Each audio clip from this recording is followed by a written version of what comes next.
Hi all, welcome to our channel. ഇന്ന് നമ്മൾ ഉണ്ടാക്കാൻ പോകുന്നത് ഒരു കരിമണി ബ്രേസ്ലെറ്റ് ആണ്. കറുത്ത ക്രിസ്റ്റൽ ബീഡ്സും ഇതുപോലത്തെ ഒരു ഗോൾഡ് കളറുള്ള ഒരു ഫ്ലവർ ടൈപ്പിലുള്ള ഒരു ബീഡ്സുമാണ് എടുത്തിട്ടുള്ളത്. ഇതുപോലത്തെ ഒരു പാക്കറ്റ് നമ്മൾ വാങ്ങിക്കുകയാണെങ്കിൽ 28 രൂപ കൊടുത്തിട്ടാണ് വാങ്ങിക്കാൻ കിട്ടുന്നത്. പിന്നെ ഉള്ളത് ഇലാസ്റ്റിക് ആണ് എടുക്കേണ്ടത്. ഇത് ബ്രേസ്ലെറ്റൊക്കെ നമ്മൾ ചെയ്യുന്ന ആ ഒരു ഇലാസ്റ്റിക്കാണ്.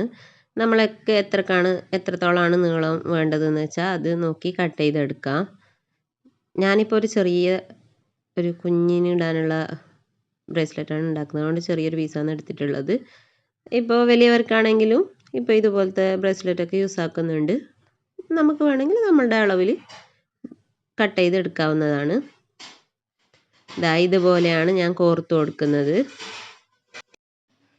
ഫ്ലവർ ബീഡ്സ് ഇതുപോലെ കോർത്ത് കൊടുത്ത്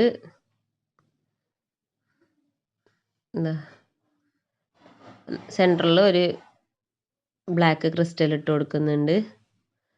അതിനുശേഷം ഗോൾഡ് കളറിന് ഇട്ട് കൊടുക്കുന്നുണ്ട്. ഇങ്ങനെ കോർത്തിട്ട് കാണാനായിട്ടാണ് എനിക്ക് ഭംഗിയായിട്ട് തോന്നിയത്.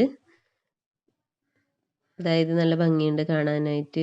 ഇതുപോലെ തന്നെ ഞാൻ ഫുള്ളായിട്ട് കോർത്ത് കൊടുക്കുന്നുണ്ട്.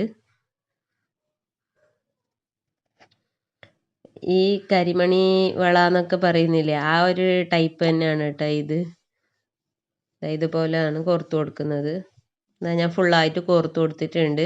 അതിനുശേഷം ഒന്ന് നന്നായി ടൈറ്റിൽ കെട്ടിക്കൊടുക്കുന്നുണ്ട്. വളരെ എളുപ്പമാണ് നമുക്കിത് ചെയ്യാനായിട്ട്. കൂടുതലായിട്ടും യൂസ് ആക്കുന്നത് മക്കൾക്കൊക്കെയാണ്. ഇപ്പോൾ വലിയ ആൾക്കാരും കയ്യിലൊക്കെ ഇട്ടിട്ട് കാണാറുണ്ട്. ഇതുപോലെയാണ് ചെയ്തെടുക്കേണ്ടത്. നല്ല ടൈറ്റിൽ തന്നെ കെട്ടിക്കൊടുക്കാം. കെട്ടിക്കൊടുത്തതിന് ശേഷം ബാലൻസ് വരുന്ന ഭാഗം നമ്മൾ ഇതുപോലെ കട്ട് ചെയ്ത് കൊടുക്കുന്നുണ്ട്. എലാസ്റ്റിക് ആയതുകൊണ്ട് തന്നെ നല്ല ടൈറ്റിൽ 2-3 പ്രാവശ്യമായിട്ട് കെട്ടിക്കൊടുക്കുക. നമ്മളുടെ ബ്രേസ്ലെറ്റ് റെഡി ആയിട്ടുണ്ട്. ലൈക്ക് ചെയ്യാനും സബ്സ്ക്രൈബ് ചെയ്യാനും മറക്കരുതേ.